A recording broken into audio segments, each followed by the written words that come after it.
Esta presentación veremos el tema de cáncer de vulva. Espero les guste. Gracias. Los objetivos que abarcaremos en esta presentación serán identificar los factores de riesgo que predisponen al cáncer de vulva, conocer las diferentes clasificaciones que existen para el cáncer de vulva, analizar y comprender la fisiopatología del cáncer vulvar, aprender a diagnosticar adecuadamente el cáncer vulvar, estadificar correctamente esta patología y evaluar cuál es la mejor opción terapéutica para esta enfermedad.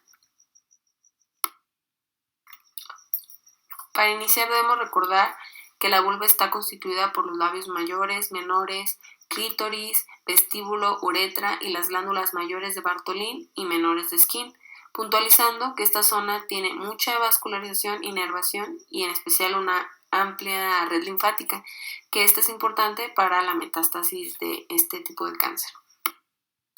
El cáncer vulvar o de vulva es una neoformación maligna que se origina en la zona de la superficie externa de los genitales femeninos. La historia que se encuentra es normalmente de las numerosas técnicas quirúrgicas que se han hecho para poder disminuir la tasa de mortalidad y aumentar la supervivencia de esta patología. Por ejemplo, a principios del siglo XX la supervivencia a 5 años era de 20 a 25%, actualmente ha subido. Es gracias a este cambio de estos tratamientos quirúrgicos que se han dado. Por ejemplo, Bass en Francia fue el primero en sugerir una disección en bloque, donde se quitaba la vulva, también los ganglios linfáticos y canales ilíacos. Posteriormente, Towson en Estados Unidos y White en Gran Bretaña fueron pioneros en la disección radical en bloque también, y aumentando las tasas de supervivencia a 5 años de 60 a 70%. Esto es importante porque ellos le fueron dando la introducción a todos los tratamientos quirúrgicos que vamos a ver posteriormente. El cáncer vulvar es una patología poco común y de todas las neoplasias ginecológicas representa solo el 2 al 5%. Este se va a dividir dependiendo de la edad de la paciente en dos grupos de incidencia. Las mujeres jóvenes menores a 55 años tienen las características de que tienen una gran asociación con el BPH, es frecuente, la incidencia ha ido en aumento por los factores de riesgo. Los subtipos histológicos más frecuentes son el condilomatoso y basaloide. Tiene una mayor frecuencia de afectación vaginal y cervical y no tiene una asociación muy frecuente de líquen escleroso e hiperplasia de las células escamosas. Por el contrario, en las mujeres mayores de la séptima década casi no tiene una asociación con el BPH, la incidencia sigue siendo estable, los subtipos histológicos más frecuentes son el escamoso bien diferenciado y tiene una menor frecuencia de afectación vaginal y cervical, además de que es muy frecuente que tenga una asociación con el líquen escleroso y la hiperplasia de células escamosas. En esta gráfica del Globocan del 2020 podemos ver la tasa de incidencia, que es de 0.85 a nivel mundial comparada con otros tipos de cáncer. En esta otra gráfica también del 2020 podemos ver la tasa de mortalidad, que es de 0.30% en comparación de otros tipos de cáncer.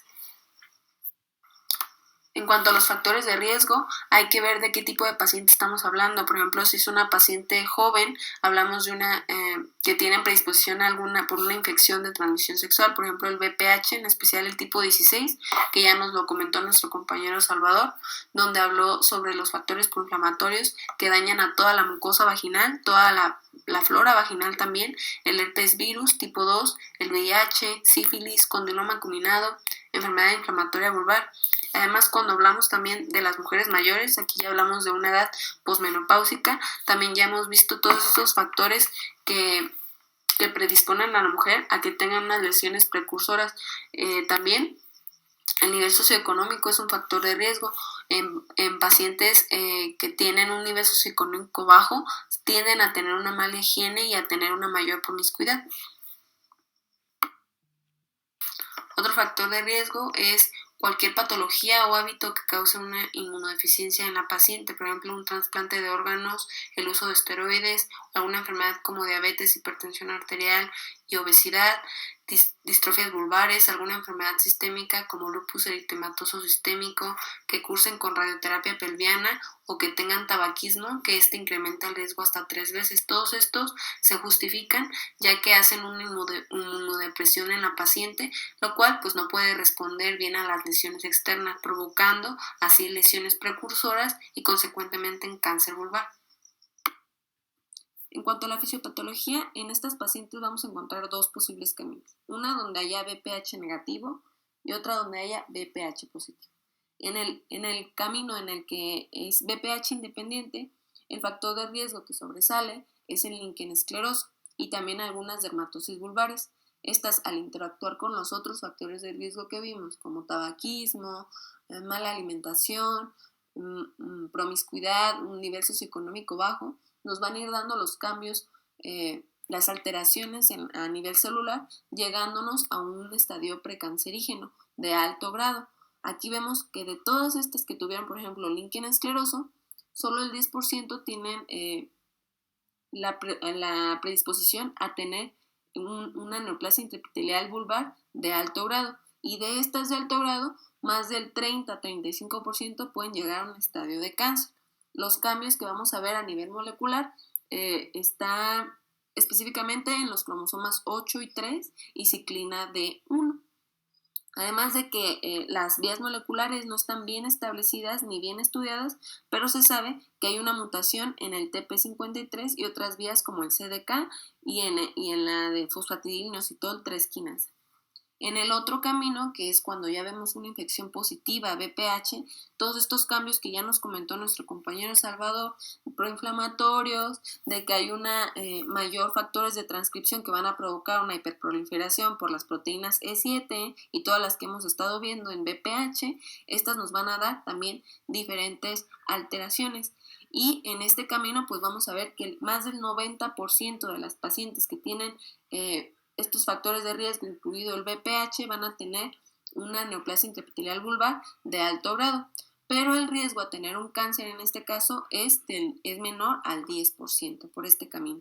Y pues es importante entender esto, ya que dependiendo de estos factores de riesgo van a ser el pronóstico que se le va a dar a la paciente. Aquí podemos ver cómo interactúan estos factores de riesgo, desde un epitelio vulvar normal hasta una neoplasia intraepitelial vulvar, tanto dependiente, tanto independiente de un BPH. Vemos que la más común es la que es dependiente de BPH, con una incidencia de 95%. Ahí podemos ver que también interactúan otros factores de riesgo, como la edad, la irritación, la inflamación, el estrés, el fumar, la inmunodepresión, las prácticas sexuales. Todas estas van a dar este cambio en el epitelio escamoso vulvar hacia una neoplasia intraepitelial.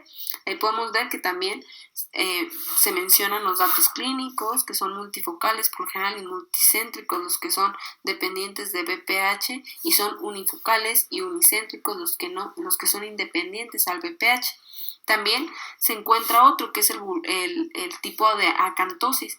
No se sabe cuáles son los factores de riesgo y nos da el carcinoma verrugoso. Todas estas neoplasias intraepiteliales aunados a otros factores de riesgo, cambios moleculares que se ven ahí, por ejemplo, en la que es independiente del BPH, podemos ver que tiene una progresión a un cáncer vulvar de un 35%, donde podemos ver cambios moleculares del TP53, del EGFR, de las ciclinas, de la fosfatidilinositol 3 quinasa y algunas otras, por ejemplo el P16, etc. Y aquí podemos ver que el que es dependiente de una infección de BPH tiene una progresión del 5%, casi no progresa cáncer vulvar, pero cuando progresa es por los datos moleculares de la proteína E6, baja función de la proteína TP53, también baja función del retinoblastoma y también cambios en las ciclinas que nos ayudan en el ciclo celular a mantenerlo. Realmente son muchos genes asociados a esta patología. Aquí podemos ver algunas regiones incluso, tanto para cáncer cervical y como el cáncer vulvar que estamos viendo con su valor de P. Hay muchos y pues lo pueden ver aquí en la imagen. Para poder clasificar el cáncer vulvar hay que recordar la clasificación de las enfermedades vulvares en general. Aquí están tanto punto 1, trastornos epiteliales no neoplásicos, punto 2, las neoplasias intraepiteliales de vulva, y el punto 3, la enfermedad de Paget. Y como punto 4, pues ya encontramos los tumores invasores, donde encontramos todo el cáncer de vulva, el cáncer vulvar que estamos viendo. Como pueden ver en la tabla, existen demasiados tipos y subtipos de cáncer y nos vamos a centrar en el carcinoma escamoso o epidermoide, que en este va a tomar el 85% de todos los tumores invasores vulvares. Como pueden ver, pues ahí tenemos los tumores escamosos. En este se subdivide en los tipos de sin especificación y en los subtipos queratinizante, no queratinizante, basaloide, condilomatoso, etc. También podemos encontrar algunas lesiones escamosas benignas que también ya les estuvimos viendo, los tumores glandulares, la de las glándulas de Bartolino, los adenocarcinomas que también son muy raros. También en los dependientes de anexos cutáneos como el tumor maligno de la glándula sudorípara, etc. El más común es el carcinoma escamoso con un 85%, le sigue el melanoma, hay indiferenciados, también hay carcinoma de carcinoma de células basales y el adenocarcinoma, y todos los demás son aún más raros. En algunas literaturas podemos encontrar del 0.5% al 1%, dependiendo de dónde sean leídos. Y aquí podemos ver algunos de ellos. Por ejemplo, en la imagen de la izquierda, en la A, se puede ver el tipo verrugoso, en la B el tipo basaloide, en la C vemos esta expansión de las crestas, en la D se puede ver la pérdida de la organización nuclear, vemos núcleos más grandes, núcleos más chiquitos, algunos más hipercromáticos, además mitosis. Después podemos ver en la E una neoplasia intraepitelial de vulva que se extiende por todo el folículo piloso. Podemos ver condilomas acuminados, lesiones intraepiteliales tanto de bajo y alto grado, dependiendo de los cambios celulares que podemos ver. En la imagen de la derecha también se pueden ver todos estos cambios de displasia, de diferenciación, esta atipia. Todo esto se puede llegar a ver dependiendo de la atención que se le dé al corte histológico. También es importante que se usen algunas tinciones para poder ver las características inmunistoquímicas, dependiendo de la tinción que se dé, la tinción basal. Aquí se puede ver la hiperplasia de algunas células escamosas. También es importante ver la tinción del Ki67 para poder ver el nivel de proliferación celular que hay, para poder ver los cambios cancerígenos que se pueden notar en estas células.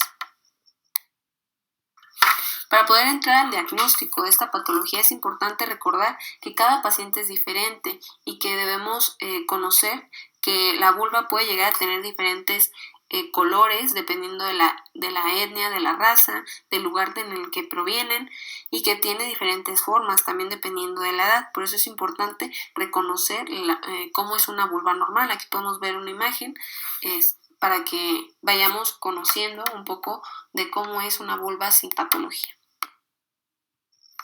Para iniciar el diagnóstico se inicia con la clínica. Las pacientes, por lo general, el 5%, su primer síntoma de consulta es una masa inguinal o un absceso. Y por lo general, pues vamos a notar pues, la presencia de este tumor vulvar. Puede haber una lesión elevada, ulcerosa, con leucoplasia, con un aspecto verrugoso, como podemos ver en la imagen, prurito vinculado con distrofia vulvar en 80% de las pacientes, y los menos frecuentes es hemorragia o secreción vulvar, incluso disuria.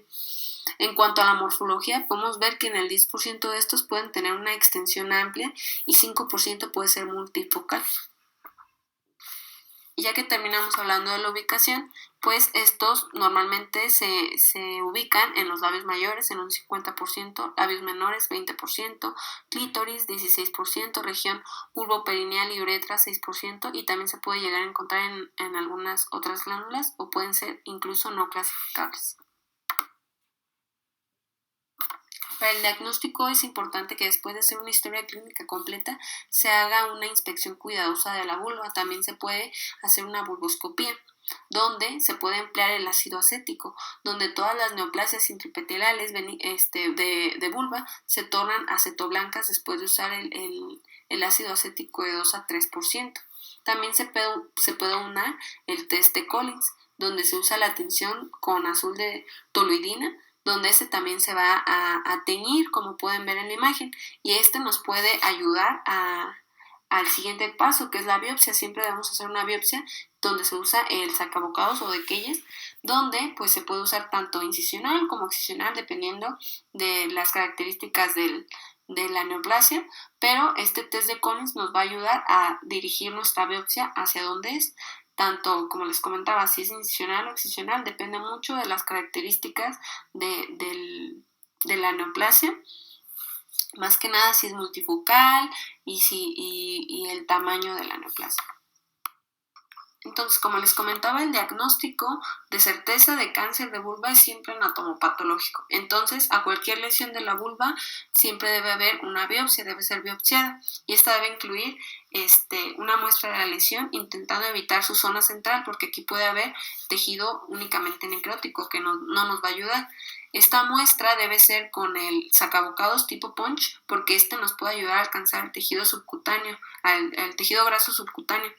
Y esta biopsia, pues, como les comentaba, puede ser incisional o excisional, dependiendo de las características de la lesión.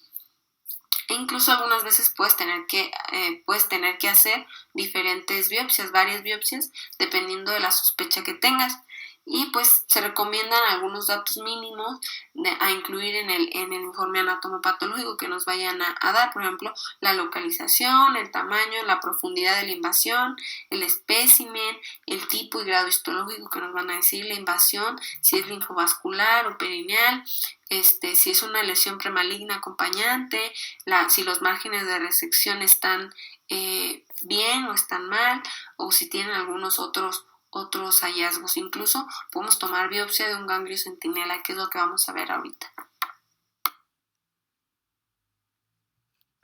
La biopsia es muy importante para el diagnóstico de extensión preterapéutico, donde los factores más importantes y relevantes que estamos buscando es el tamaño del tumor, la localización de y la presencia o no de metástasis ganglionares.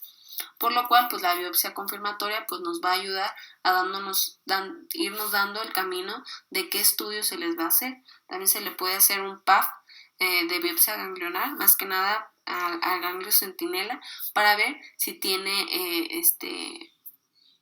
presencia o no de metástasis o riesgo de metástasis. Y más que nada se indica cuando hay adenomegalias.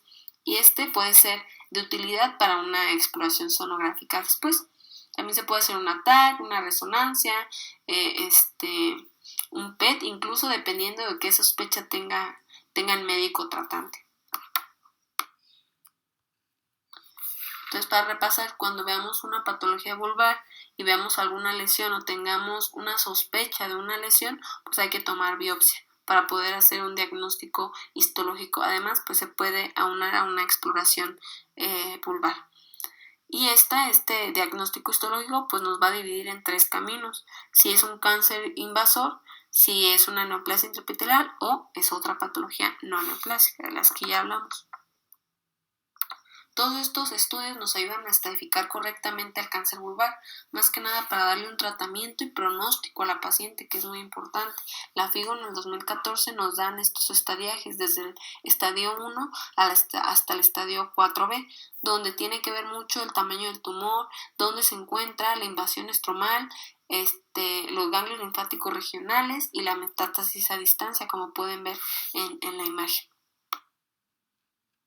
Y en esta tabla podemos ver cómo correlacionar la estratificación FIGO con la TNM de tumor, nódulos, metástasis.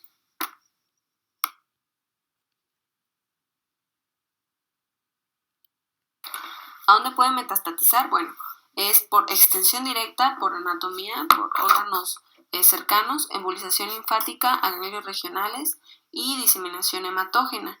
La metástasis a ganglios pélvicos es rara, que es en un 9%, y esta diseminación solo ocurre normalmente hacia los inguinales y hacia los ganglios femorales, por ejemplo el de Cloquet, como pueden ver en la imagen. Algunas vías linfáticas directas del clítoris también pueden ser invadidas hacia la gran glándula de Bartolino y a los ganglios pélvicos. Cerca del 20% de los pacientes con ganglios inguinales positivos tienen también ganglios pélvicos positivos.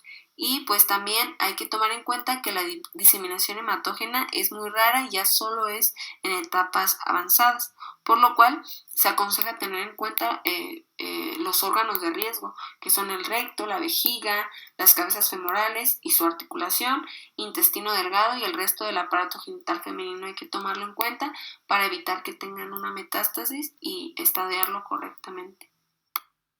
Ya que la biopsia nos llegue y que nos dé un resultado de cáncer invasivo de vulva, es importante hacer la exploración y estudios iniciales complementarios, como la exploración ginecológica completa, donde no debemos olvidar el ano, periné, tacto vaginal, rectal, citología cervicovaginal y colposcopía. También debemos tomar en cuenta los ganglios, hacer una exploración clínica ganglionar, ecografía inguinal, TAC abdominopélvico a partir del estadio FIGO 1B y estudio anatomopatológico de ganglios sospechosos. También se pueden hacer algunas otras pruebas complementarias como las que pueden ver ahí, pero es importante no olvidar ninguna. Por lo cual, lo que se va a hacer después, por lo general, es el tratamiento quirúrgico, pero es muy importante entender cuándo está indicado y cuándo no. Aquí podemos ver en la gráfica de la izquierda, en la tabla de la izquierda, que la indicación de tratamiento quirúrgico es un tumor primario de cualquier tamaño localizado en vulva o periné sin afectación de estructuras vecinas T1 y T2, o que hay una lesión que afecten estructuras perineales adyacentes, superficiales, T3, en uretra y ano, pero que el tratamiento quirúrgico no condicione la colocación de estomas. Y no va a estar indicado cuando estas lesiones afecten estructuras perineales adyacentes, que sea T3, como uretra, ano, y que el tratamiento quirúrgico condicionará la colocación de estomas. También que haya lesiones con infiltración profunda de estructuras adyacentes o de órganos vecinos, o que también haya confirmación de enfermedad diseminada, afectación de ganglios pélvicos y órganos a distancia. Y también otra contraindicación para evitar el tratamiento quirúrgico es una edad avanzada, patología asociada o rechazo al tratamiento quirúrgico por parte del paciente. También es importante en estos estudios que les comentaba complementarios, estudiar el ganglio centinela, donde va a facilitar la identificación de células tumorales desde un 5 a un 15%, especialmente en el carcinoma escamoso, donde después de que encontramos el tumor primario, y se vaya a hacer la excisión radical del tumor vulvar con los márgenes, se hace el estudio del ganglio centinela y se va a estadificar, y que después de que cumpla los criterios del ganglio centinela, tanto carcinoma escamoso, que sea menor o igual a 4 centímetros, que sea una lesión unifocal, dependiendo de esto van a ser los pasos que va a seguir después el médico tratante para saber si tiene que hacer un drenaje bilateral, drenaje unilateral o un drenaje homolateral, dependiendo de las características de este estudio. La cirugía debe ser el tratamiento de primera elección. Entonces, como ya vimos las indicaciones y las contraindicaciones, cuando veamos que no hay ninguna contraindicación, pues se le va a ofrecer a la paciente una cirugía con las diferentes técnicas quirúrgicas, donde está la tomorectomía radical, la vulvectomía radical y la excentración pelviana, donde en estas pues debe haber un margen macroscópico de mínimo 10 milímetros, en especial en el escamoso. En caso de que no se pueda garantizar estos márgenes, pues o que se requiera una amplia mutilación, es mejor no hacer la cirugía, también dependiendo de cada paciente. Dependiendo de la paciente, de las características del tumor, se va a elegir una de las diferentes técnicas quirúrgicas. Aquí las podemos ver. La tumectomía radical es solo la exéresis amplia del tumor con los criterios de radicalidad que les dije, de los 10 milímetros. La vulvectomía radical es ya la exéresis radical de toda el área vulvar cuando la localización o el tamaño del tumor no permitan una exéresis mediante la tumectomía con criterio de radicalidad. Y la exenteración pelviana ya es la exéresis del bloque del sistema genitourinario completo genital, urinorectal, anal, hasta la pelvis, indicada únicamente en situación de enfermedad recurrente o que ya hayan sido agotadas todas las alternativas terapéuticas. Y pues evidentemente hay que evitar todas las contraindicaciones que les decía, que haya una confirmación de que no ha sido diseminada esa enfermedad. Aquí podemos ver, dependiendo del estadiaje que se le dio, el tratamiento que podemos usar y qué técnica quirúrgica de las que vimos podemos elegir. Además de que existen otros tratamientos adyuvantes, que son los que vamos a ver ahorita, pero es importante ubicarnos dependiendo de qué estadio se encuentre la paciente, el camino que se va a tomar en cuanto a su tratamiento. Si va a haber una excisión local amplia, por ejemplo en el T1, si es menor a 1 milímetro, o incluso si en un T3, donde ya está más avanzado, tenemos que hacer el uso de una quimiorradiación de este tumor tanto en inglés y tanto en pelvis. Aquí podemos ver otro protocolo terapéutico dependiendo del estadio de la FIGO, de cómo se van a usar el tratamiento quirúrgico, radiológico y quimioterapéutico. Entonces, como ya les comenté en la tabla anterior, dependiendo del estadio y de las características del tumor, puede llegar a usarse un tratamiento adyuvante quimioterapéutico. Este tratamiento preparatorio de cáncer de vulva con quimioterapia neoadyuvante reduce el tamaño del tumor. Para que haya recordar que debe haber la indicación de un tratamiento quirúrgico para poder utilizarlo, porque normalmente aquí les vuelvo a poner la tabla de cuándo se indica y cuándo no, porque normalmente este protocolo es quimio, radioterapia, donde va a haber una quimioterapia, radioterapia y al final va a haber un procedimiento quirúrgico para que se pueda erradicar completamente el cáncer. Este esquema de quimioterapia que se aconseja en la actualidad es con cisplatino de 40 miligramos por metro cuadrado semanal por 6 semanas, concomitante con la radioterapia. En cuanto al tratamiento radioterapéutico, su primera indicación es como terapia adyuvante a la cirugía, dependiendo de los cambios que haya histopatológicos y anatomopatológicos, pero también se puede llegar a usar como una terapia en casos de contraindicación quirúrgica. Dependiendo de cada paciente se va a adecuar. Las dosis van a cambiar dependiendo si es una radioterapia postoperatoria o es una radioterapia exclusiva, e incluso si es neoadyuvante, cada una con su dosis, y también dependiendo de la extensión y lugar del tumor. En caso de que el paciente ya esté en un estadio 4B, es importante darle un tratamiento paliativo con soporte con quimioterapia paliativa, o se puede ofrecer al paciente que entre en un grupo de ensayos clínicos. Las respuestas a la quimioterapia en estos pacientes es de corta duración. Las complicaciones que podemos encontrar son deshicencia o infección de la herida en un 50%, linfedema en un 30%, parestesia del nervio femoral, linfoquistes, infecciones urinarias, alteraciones sexuales y trombolismo. En cuanto al pronóstico de esta patología, es importante centrarnos en los factores pronósticos. El principal es la afectación ganglionar, centrarnos en el número y tamaño de ganglios positivos, ya que la mayoría de los pacientes tienen recurrencias,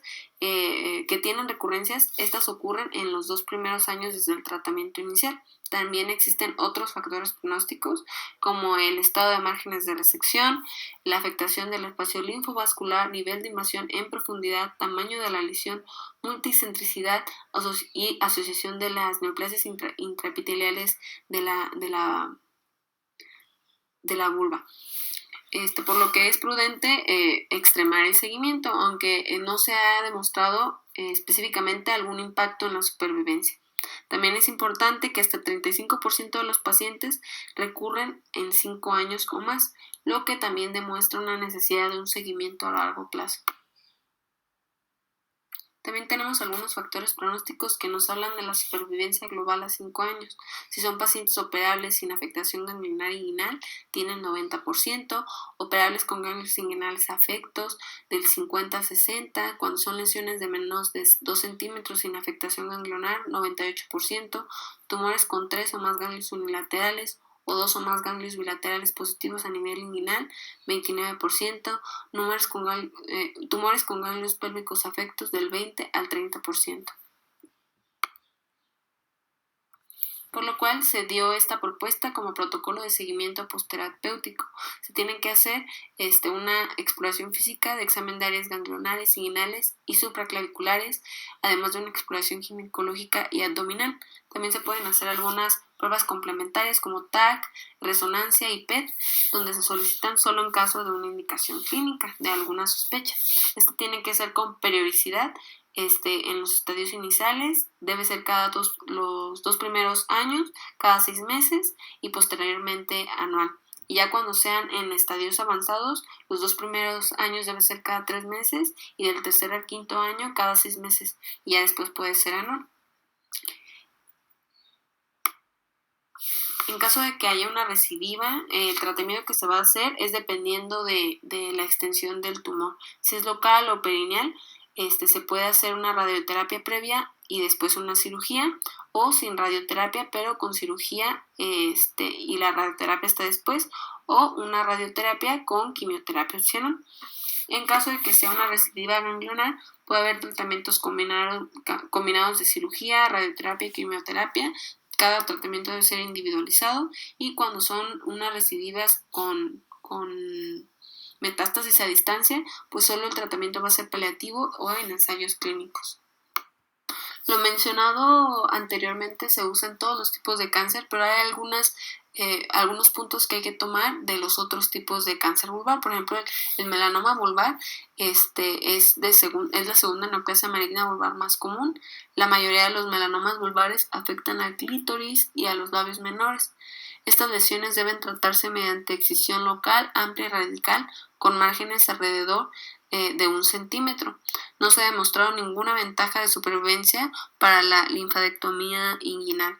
También es importante que hasta el 25% de los melanomas vulvares son amelanóticos, lo que dificulta a veces su diagnóstico clínico. Y pues también es importante en tanto a genética que el 28% de estos melanomas contienen mutaciones en el c-KIT y el 28% en el oncogen RAS del neuroblastoma, a diferencia de los melanomas que surgen de la piel. También en el melanoma vulvar existe una microclasificación por etapas, dependiendo en la zona en la que se encuentra. Por ejemplo, es desde la 1 a la 5. Por ejemplo, la más usada es los niveles de Clark, donde depende si son intraepiteliales, en dermis papilar, llena las papilas dérmicas, llega a la dermis reticular o hasta la grasa subcutánea. El siguiente es el cáncer de glándula de Bartholin, que los carcinomas de glándula de Bartholin son formas raras de la malignidad vulvar. Tiene una expresión del P16 difusa intensa, compatible con la presencia del BPH. El diagnóstico se hace después de que se haya reseccionado un quiste de Bartholin persistente y recurrente, y se trata eficazmente con una hemivulvectomía radical y disección inguinal bilateral. Una excisión local amplia y radical solita es un tratamiento adecuado para las lesiones quísticas adenoides, y también se puede recomendar una radiación adyuvante para márgenes positivos.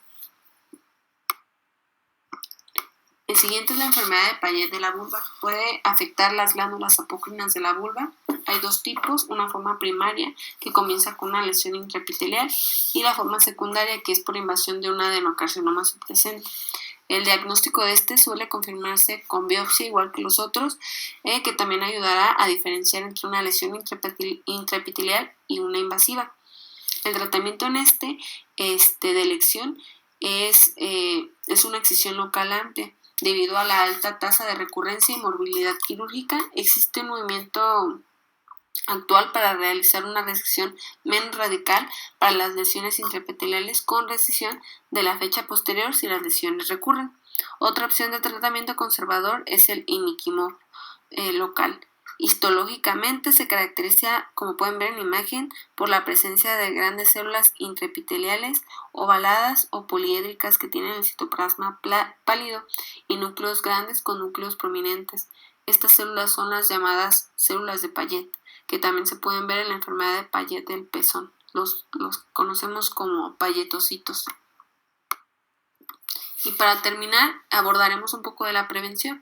Puede haber prevención primaria, que se ha demostrado que gracias a la introducción de la vacuna del VPH, como la estrategia de prevención primaria en el cáncer de cuello uterino, también reduce la prevalencia de lesiones premalignas no cervicales entre las mujeres vacunadas. Aquí hablamos de la Gardasil, que es la que tiene más extensión en cuanto a los subtipos de VPH que protege contra 4 subtipos, incluyendo el 6, el 11 y también el 16 y el 18 que causa el cáncer.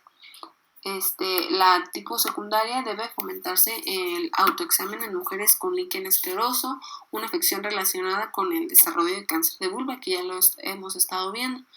Terciaria es la estrategia eficaz para reducir una incidencia de cáncer de vulva, es el tratamiento oportuno de las lesiones predisponentes y preneoplásicas asociadas con el desarrollo del cáncer de vulva. Además debe realizarse una evaluación temprana de cualquier paciente con signos, por ejemplo si tienen lesiones pigmentadas, úlceras irregulares o síntomas, o como prurito vulvar crónico comúnmente asociados con alguna enfermedad vulvar. Finalmente, todas estas mujeres que se sabe que tienen la lesión intraepitelial escamosa, tanto en cuello uterino, vagina o ano, deben someterse a una inspección de vulva como parte de sus visitas al médico por colposcopía de seguimiento.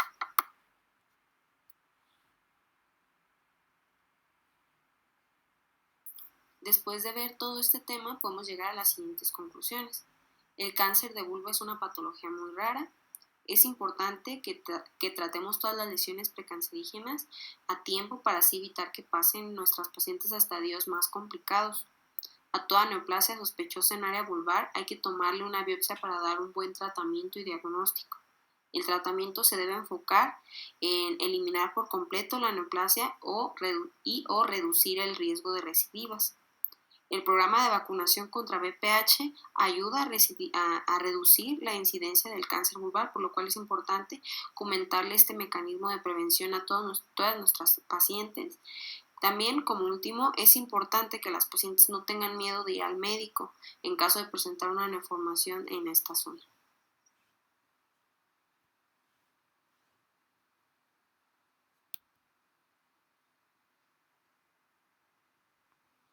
Gracias.